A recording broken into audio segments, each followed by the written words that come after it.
20 मार्च 1927 रोजी विश्वभूषण महामानव डॉक्टर बाबासाहेब आंबेडकर यांनी महाडच्या ऐतिहासिक 14 तळ्यावर पाण्याचा सत्याग्रह करून अस्पृश्यांना पिण्याचे पाणी खुले करून दिले।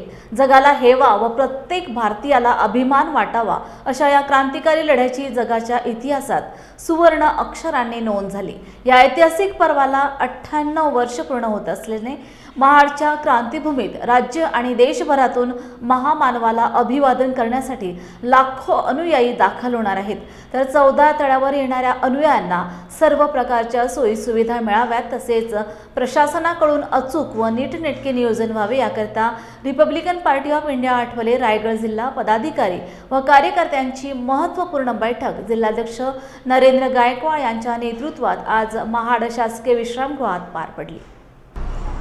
जय भीम। सालाबाद प्रमाणे 20 मार्च 14 तळे सत्याग्रहाच्या क्रांतीचा 98वा वर्धापन दिन साजरा होत आहे।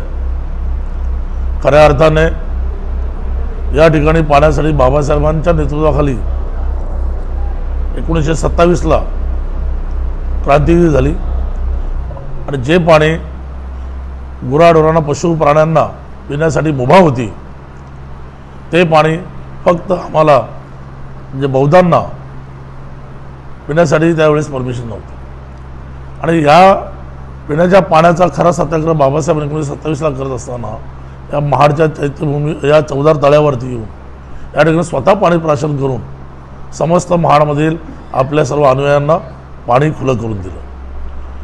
हा जो क्रांतीचा महत्त्वाचा दिवस आहे हा समस्त आंबेडकरीवाल्यांना माहीत व्हावा आणि या ठिकाणी अभिवादन करण्यासाठी समस्त आंबेडकरी अनुयायी या भारत देशातून या ठिकाणी यावे या दृष्टीने दलित पॅंथरच्या कार्यकाळात दलित पॅंथरचे नेते आजचे रिपब्लिकन पार्टी ऑफ इंडियाचे राष्ट्रीय अध्यक्ष तथा केंद्रीय सामाजिक न्याय राज्यमंत्री आदरणीय रामदासजी आठवले साहेबांनी सुरुवात केली। खऱ्या अर्थाने या ठिकाणी दलित पॅंथरच्या काळात येऊन आदरणीय आठवले साहेबांनी या ठिकाणी पहिलं अभिवादन केलं आणि तिथून खऱ्या अर्थाने अभिवादनाला सुरुवात झाली। आज 98वा अभिवादन सभा या ठिकाणी होणार आहे। अभिवादन करण्यासाठी हजारो लाखोच्या संख्येने देशभरातून बौद्ध अनुयायी या ठिकाणी पोहोचत असतात। रायगड जिल्हा रिपब्लिकन पार्टी ऑफ इंडिया जिल्हाध्यक्ष या नात्याने मी नरेंद्र गायकवाड माझी प्रामुख्याने या ठिकाणी जबाबदारी आहे की हा ऐतिहासिक कार्यक्रम खूप भव्य दिव्य स्वरूपात या ठिकाणी साकारण्यात यावा।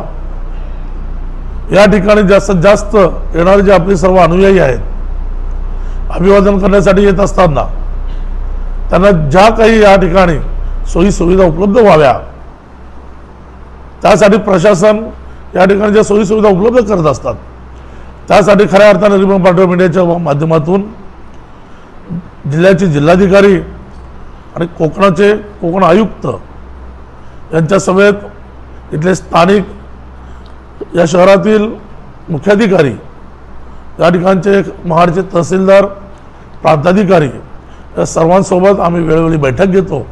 सालाबादप्रमाणे दरवर्षी आमच्या बैठकी होतात आणि या ठिकाणी येणाऱ्या आमच्या सर्व अनुयायांना कुठलीही गैरसोय होऊ नये त्या दृष्टीने आम्ही नियोजन या ठिकाणी करत असतो आणि याच नियोजनाच्या आमच्या बैठका रिपब्लिकन पार्टी ऑफ इंडियाच्या माध्यमातून जिल्हा बैठक होते।